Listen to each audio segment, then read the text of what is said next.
Boom! What's happening, guys? It's Ogus here. We're going to start this video off really quickly with 5 easy tips to help you build a bigger 1 rep max on your bench press.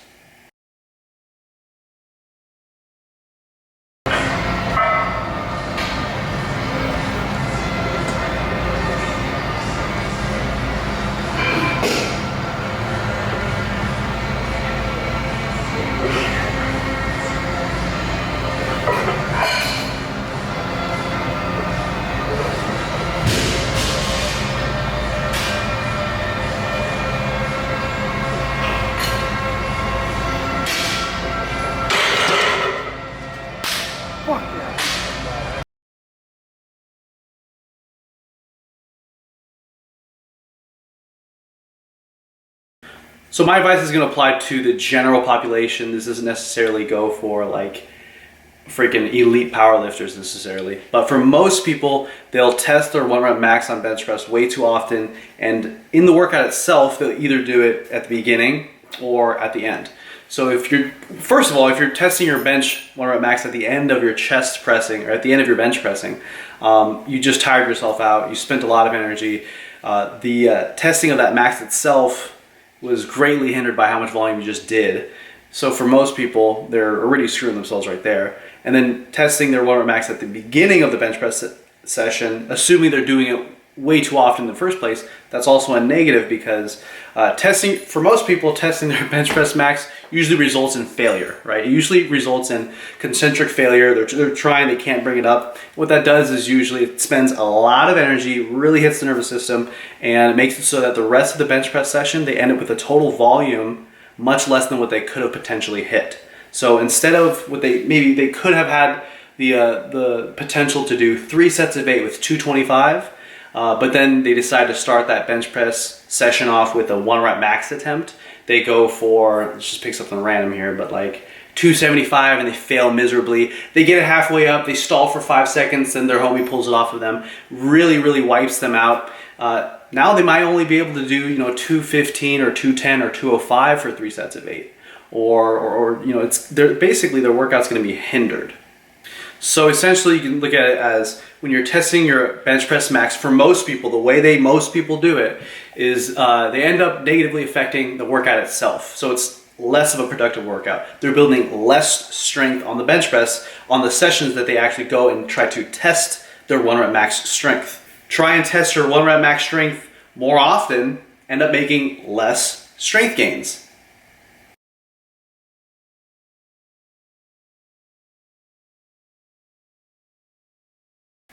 Sure, you guys saw this one coming. Bench press with better form, more control. Look at how world-class elite powerlifters are bench pressing. Go on Instagram, look up USAPL meets.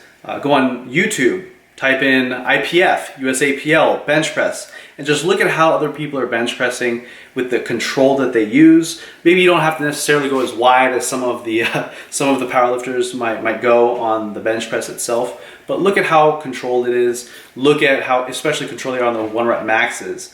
When you're attempting your 1 rep maxes, my dog over there, to have something to compare against the last, you generally want to have consistent form. So that's why in powerlifting there is a pause required at the bottom of the rep, and then the judge tells them when to go. That way it's pretty damn consistent from 1 rep to the next. You want to have at least something like that for yourself, which I usually recommend if you're worried about 1 rep maxes at all, I usually recommend pausing it just for simplicity, for your sake.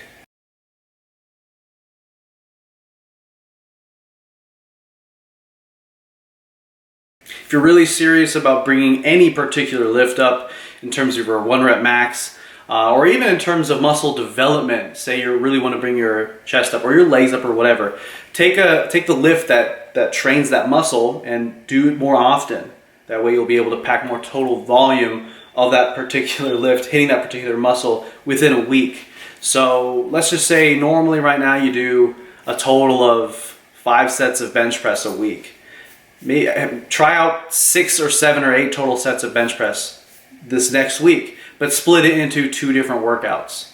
So 2 different workouts, right? Or you can look at it as, let's say you're currently doing 5 sets of bench press every 7 days, every week, right? Maybe try 5 sets of bench press every 6 days, or every 5 days, or every 4 days. Basically, some way to pack in more total volume within a week. Also, you have a much better carryover. You have a much better ability to bench press the more frequently you're doing it, assuming you're not destroying it. Just like skateboarding, snowboarding, dancing, lots of other hobbies and sports, skill is involved. The longer it goes between sessions of practicing your sport or practicing your hobby, the more dusty you get, the worse you get. But if you do practice your sport or your hobby frequently, you won't really have that problem.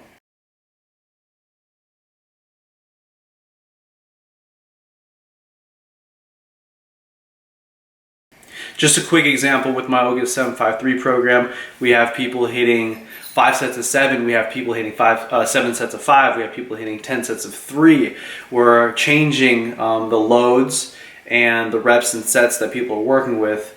That way they're not just constantly trying the same exact thing all the time. And not just that, but if you're only training with sets of like 8 to 10, you're not really training with the appropriate weights where you're expecting to build your 1 rep max with, right?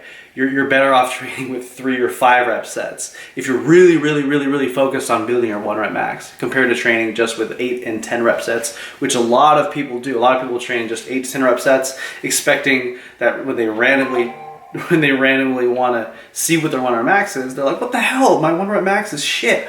And they'll try it again and again and again. It's like, dude, you haven't been building your strength with those 3, 4, 5, 6, 7 rep sets. You've only been doing sets of 8 to 10. What do you expect? So guys, vary the rep ranges, vary the loads that you're training with, get some variation in there, and you'll probably make better progress.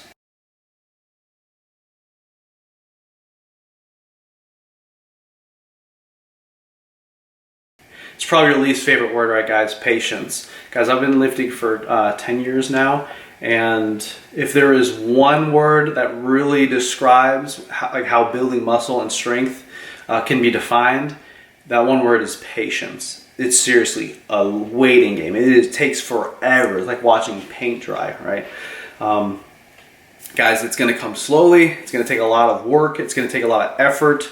The law of diminishing gains hits you real hard, and that's just the way it is. But hey, if you want it, you're gonna have to do the work. You're gonna have to do this.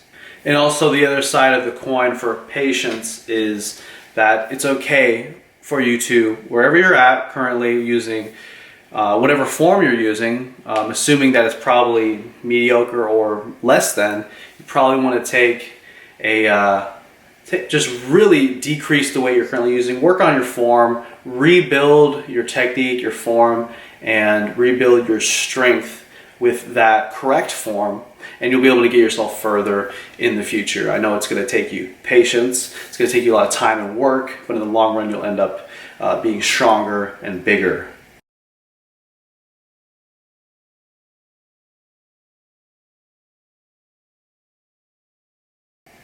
Guys, this one is huge, especially if you're trying to build your 1 rep max strength. If you want to get really good at doing negatives with someone that assists you on the positive, go for it.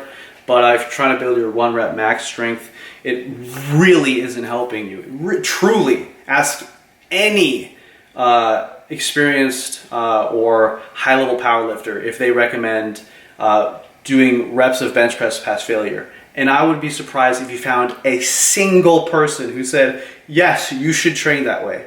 The reason is no powerlifters, none, the people that do this shit like full time, none of them recommend training past failure, doing lots of failure reps, having your homies help you, once you hit failure. It's because it's not helping you build your 1 rep max. If it was helping build 1 rep maxes, powerlifters would be doing it. They don't do that. So that's it, guys. Those are my 5 major tips for increasing your 1 rep max on the bench press. Hope that helped you. And it's the most, for most of you guys, the next logical step, like, what do I do with this information, Matt? For most of you guys who train your bench press once a week in any particular rep range, here's what I usually recommend for most people.